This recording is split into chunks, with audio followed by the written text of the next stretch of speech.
nous ne pouvons pas falsifier l'histoire du Rwanda. On ne peut pas falsifier l'histoire du pays puisqu'on détient le pouvoir. L'histoire est ancrée dans nos têtes et l'histoire est écrite dans nos cœurs. Quel est votre sentiment sur les rumeurs qui ont circulé, soi-disant qu'il y aurait un projet de la part de M. Kagame, M. Museveni et quelques-uns de leurs amis pour créer un empire Imatutsi? Vous pensez là aussi que c'est un fantasme ou bien c'est une menace réelle? Écoutez, cette question au Rwanda, on en parlait en 1990 et certains écrivaient dans des journaux locaux qui avaient cette idée. Je ne croyais pas du tout. Pas du tout alors. Mais au vu de ce que j'ai vécu depuis 1994 jusqu'aujourd'hui, il n'y a pas de doute. Les gens ont une ambition de s'installer dans d'autres pays et les contrôler.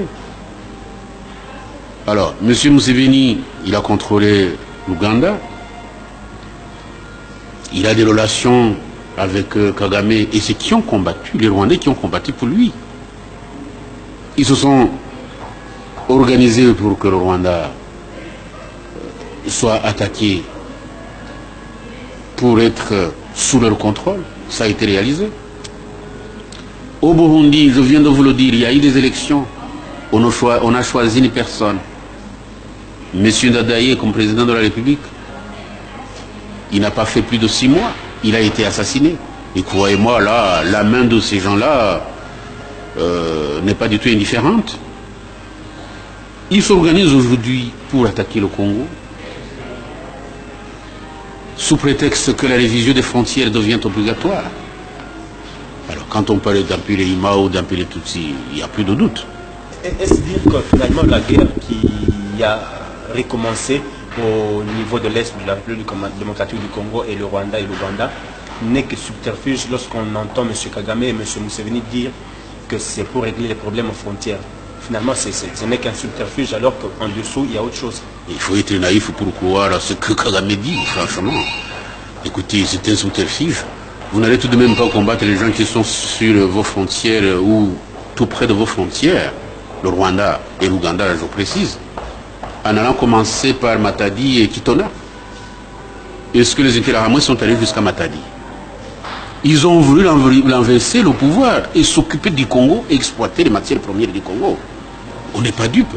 Il y a des bandits sur le plan international qui soutiennent Kagame pour que le Congo soit exploité dans tout son cœur et dans tout son corps. Donc là, les couloirs vis-à-vis des Interahamwe, je nie franchement. Les Interahamwe n'ont pas une force qui puisse préoccuper toute la communauté internationale jusqu'au point où on en est aujourd'hui. Mais je pense que Kagame a beaucoup d'ambition. Il croit que le Rwanda n'est pas suffisant pour lui. C'est pourquoi on parle des histoires de Berlin II, des frontières perdues au Congo. Excusez-moi, c'est assez important, même très important, ce que vous êtes là, la remise en cause des frontières. Qu'est-ce que vous pouvez dire aujourd'hui par rapport à ceux qui avancent ça comme argument pour dire que...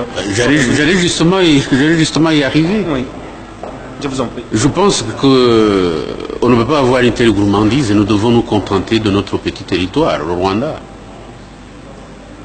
Alors, M. Kagame croit que le Rwanda n'est pas suffisant. Souvent, il a dit en anglais, « It's like a district of Uganda ». C'est comme une petite province de l'Ouganda. Donc, ce n'est pas suffisant pour lui. Et on doit aller chercher les frontières qui existaient avant 1885, lorsque la conférence de Berlin a été organisée. Qu'est-ce que cela veut dire? Ceci veut dire que nous devons engager une bataille contre le Congo, mais ne l'engagez pas contre l'Ouganda, puisqu'il y a une partie du territoire rwandais qui est en Ouganda, qu'on appelle le Bufumbira. Ils n'en parlent jamais. Alors, ce qu'ils veulent, c'est écraser les Congolais, écraser le pouvoir congolais, exploiter le Congo, tant que le Congo, d'après ce qu'ils disent, reste inorganisé, donc nous pouvons l'organiser. Et comme ils ont cet appui de ce qu'ils veulent les appuyer, dire, oh, écoutez, ce sont les meilleurs organisateurs qu'on ait vus en Afrique.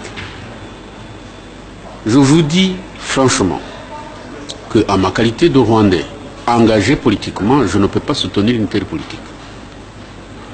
Je prêche la coexistence pacifique des régions avec une intégration régionale. Autrement dit, le Rwanda, le Congo, le Burundi, l'Ouganda peuvent vivre ensemble sans se disputer sur ces frontières-là.